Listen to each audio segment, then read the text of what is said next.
Hi folks, welcome to the Prepared Homestead. This is Travis. Thank you all for stopping by to watch.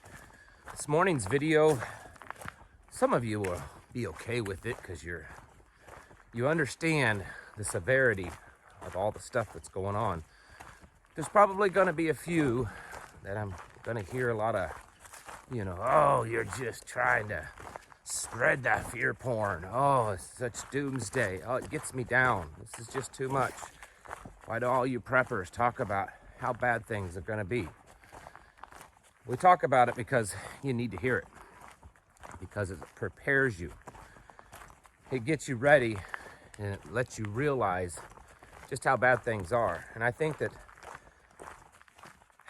the way things are kind of working out right now, unless something major happens to change what's going on, the path that we are on is a very, very bad one. Yesterday in the news, it just seemed like the whole world erupted in going to World War III.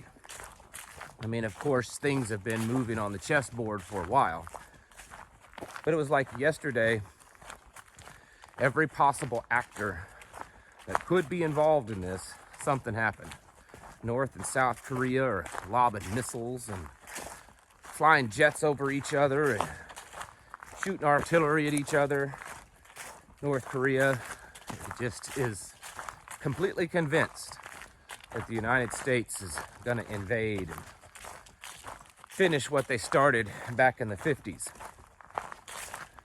Iran, potentially in the next day or two, could launch some kind of attack or terrorist attack against Saudi Arabia. And then, of course, there's Russia. They are, seems like they're building a pretty good case against the United States and the United Kingdom on potentially declaring some kind of war or action against them because of what they believe were our involvement in the destruction of the pipeline. And then, of course, China and Taiwan. That's just always a heating up scenario. And the thing is that a lot of people, I don't know how to put this. You believe it's going to be bad, but I don't believe you understand just how bad things could get. And I'm not even talking about a scenario of nuclear war necessarily. I mean, that's certainly on the table. I'm not even talking about a scenario of one, many, or all of these other actors somehow invading the United States with their boots on the ground here.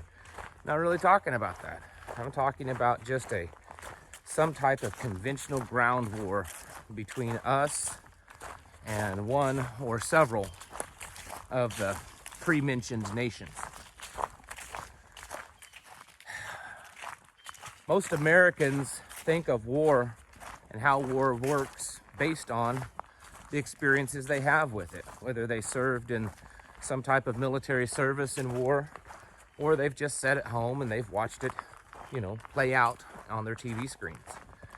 And I don't want to downplay any war that we've been in the last few decades, and I don't want to downplay anyone's service and the bad things that you went through during those wars.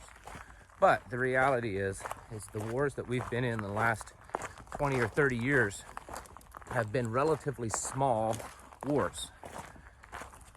They've been against adversaries that really had no chance whatsoever of defeating us. Even in Iraq in the beginning, when they had a standing army, we weren't just fighting random insurgent terrorists. They had a standing army. But we all knew from the beginning that there was no chance that their army had any capability of defeating us or inflicting a lot of damage on us. And so the wars that we've been in, while they haven't necessarily gone smoothly, they've been small wars with relatively low casualties. I mean, if you compare the casualties in Iraq and Afghanistan, while certainly even one casualty is bad, compare those to Vietnam, Korea, and World War II, they pale in comparison. If we get involved in a ground conflict with Russia or any of these other nations, I suspect the casualty count is going to be way higher. I don't think Americans are prepared to see tens of thousands of Americans' bodies being flown back because of this war.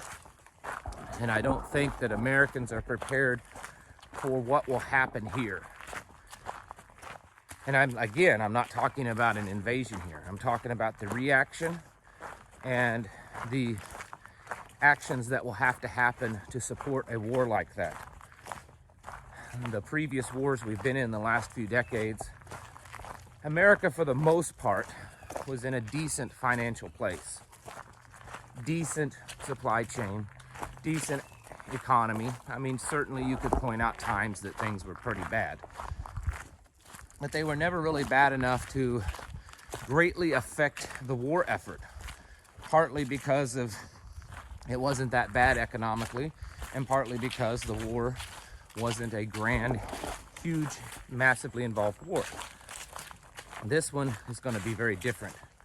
This one, it's going to take a lot to maintain this war. This one, it's going to take a lot of resources, and it's going to be a major drain here on the home front. I don't think Americans have quite wrapped their head around that here we are in one of the worst, if not the worst places that we've ever been economically, and with just our just in general systems in place. You know, supply chains and agricultural and energy systems are all at their weakest place that they may have ever been.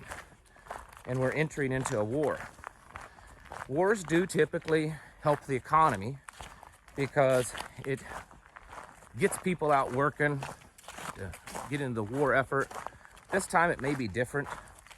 It's possible that we won't see that much of the American people really getting out there, you know, supporting the war effort, because most of the young people that have the physical ability to do all that kind of work don't want to do that kind of work. I think just about every person I've talked to over the past year that are a business owner or some kind of manager at any kind of various business, they've told me pretty much the same story. They can't get anyone to work for them. They can't get a young person to work. They complain. They won't do their job. They quit easily. They just don't do the work. Around here, when you go into businesses, you'll notice that the majority of the employees are from my age and up. In fact, I know of a few businesses that tell me that they're really only interested in hiring, you know, older retirees, because they're the only ones that actually really work and that they can be trusted. There's a video that was going around the last couple of days. Some of you may have seen it. I think it's kind of one of them viral videos. And it's this person that works for Starbucks, a barista. Such a strange name. But they're crying, and I mean sobbing, crying. So upset, wanting to form some kind of union. They're just, I mean, just really, really, really upset. Like obviously on having a mental breakdown because Starbucks is making them work 25 hours a week and 8 hours a day. And last week we were short-staffed on a weekend because a couple of people called in sick, and there was only 4 of us running the whole Starbucks by ourselves, and I had to work 8.5 hours. And it was just, you don't understand how hard that is to work 25 hours a week and 8.5 hours a day. Yes, that's exactly the video. Of course, they also commented that Starbucks wasn't providing a safe space for some kind of weird quasi-gender identity, but it's beside the point right now. Point is that's the kind of people we've got going. I've talked to people in the military, current drill instructors, drill sergeants, that are saying that these folks in boot camp, basic training, They're calling home to their parents complaining about how tough it is, and their parents are calling the COs and the XOs and all this kind of stuff, saying, why are you being so tough on my kid? And of course, you know how things roll in the military. It's always downhill. We're in a very different place than we were. We also have a serious energy crisis looming ahead. The devastation that could happen on this country, on this soil, and I'm not talking bombs and bullets. I'm talking other kinds of devastation where you can't get the stuff that you want, could very well be epic. If you don't understand what I'm talking about, you should take some time over the next few days, do a little searching around online about what life was like here in the United States during World War II. Not a lot of that gets talked about anymore. When I was a kid growing up, we learned about it, but I suspect it's not spoken of much anymore. Of what people had to do to support the war effort. How they had to ration their fuel, how people were out, gathering tires and rubber and, collecting copper and lead and other, surplus stuff so that they could, scrap things so that they could use it towards the war effort. How people just had general shortages of basic food staples because it was all being sent to the war effort. Times were tough, and that doesn't get talked about a lot. America had gone through some really tough times during the Depression and was kind of just starting to pull itself out of that, and then went to war. And it was like, in a lot of ways, the Depression happened all over again. This time there were plenty of jobs because everyone was going and working somewhere, somehow to support the war effort. But there was no stuff. And we could very easily see that again. We could see a lot of violence outbreak, people just on edge. We're seeing it already now, where people cannot mentally handle society around them.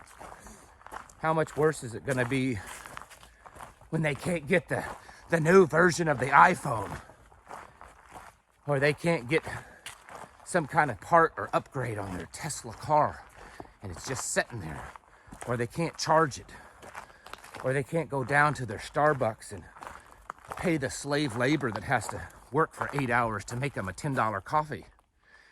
How bad is it going to be then? I'm kind of making light of it a little bit. But the reality is, folks, that a war with Russia, a war with China, and even North Korea, it's going to be a big bloody mess. And honestly, at this point, it's not about whether or not we could win that war. And I believe that that's kind of up for grabs, if we could win it or not. The real conversation we should be having right now is, can we survive through that war? Because it's gonna be rough. And I mean bad. And I don't think people quite understand. People don't quite understand how the Russians fight and how what their mentality is out on the battlefield. They're not gonna back down. In fact, everything that's happening on a global stage right now is a big stalemate. Us, China, Taiwan, Ukraine, Russia, Europe, NATO, North, South Korea. It's all a big stalemate. And we're at a place that the only way that this can peacefully be resolved is if someone just cowers down and gives up. And if that happens, then they're the loser. They've lost. They've given up their right to any kind of prominence in the world. No one's going to do that. It's very unlikely, at least. And as far as the Russians go, they have just a real different mentality. Do some research on what happened during World War II. Another subject that doesn't get talked about and taught enough in the United States is Russia's involvement in World War II. How they knowingly and willingly lost a lot of troops because they knew that that was what was necessary to defeat Germany. And they had really high casualties, and it was acceptable to them. Way more acceptable than what the United States would be doing. And that's just how they are as a people. Past wars throughout the history of Russia were the same way. They were willing to take on high casualties to win a war. I'm not quite so sure that America has the fortitude to stay in something like that. It's going to be a mess, folks. And I don't think people quite realize it. They don't realize how bad it's going to be on the war front and how bad it's going to be here on the home front. But it'll be like nothing you've ever seen. And the United States could easily end up looking something similar to Europe during World War II without maybe all the bombs falling from the sky. And it's quite possible that could happen. I certainly would not rule out an attack here on the home front. So folks, we have to take this serious. It's not even the only thing going on, that's the thing. There's this whole Great Reset, which what this war really is a battle for that. And it's not even a battle between the Great Reset side and the other side. It's a battle for who's going to lead the Great Reset. They're all on board with it. It's just who's going to be the top dog of it. And then there's all the whole financial stuff, the US dollar, the economy. I think they're probably hoping a war would help it out, or at least distract people from it so that they can say, now we have new digital money. You need to be preparing your mind for this. Preparing yourself for what it could look like. And whatever you're thinking in your mind that it could look like, you probably should imagine it being worse. Because that's more likely what's going to happen. It's been nearly a century since the United States has been involved in a war with a military that's even some level up to our standard. We didn't find that in North Korea. We didn't find that in Vietnam. And we certainly didn't find that in the last few wars. I mean, we did, fight standing armies and stuff, a lot of insurgencies and, guerrilla warfare and that kind of stuff. But I mean, fighting an opposing military that's really capable of mass destruction. None of those that I mentioned, even North Korea, the Korean War, which was probably the closest at the time, there was not really any chance of them inflicting us here on the home front any kind of pain. And this time it is. And we all need to be aware of that and need to be preparing for that. Because, again, the way things are going to look could be pretty bad. And that's not trying to drum up some kind of emotional reaction from you. That's just telling you like it is. Folks, it's time to get your houses in order. Prepare yourselves mentally, physically, and spiritually. Thanks for watching. Catch you in the next video.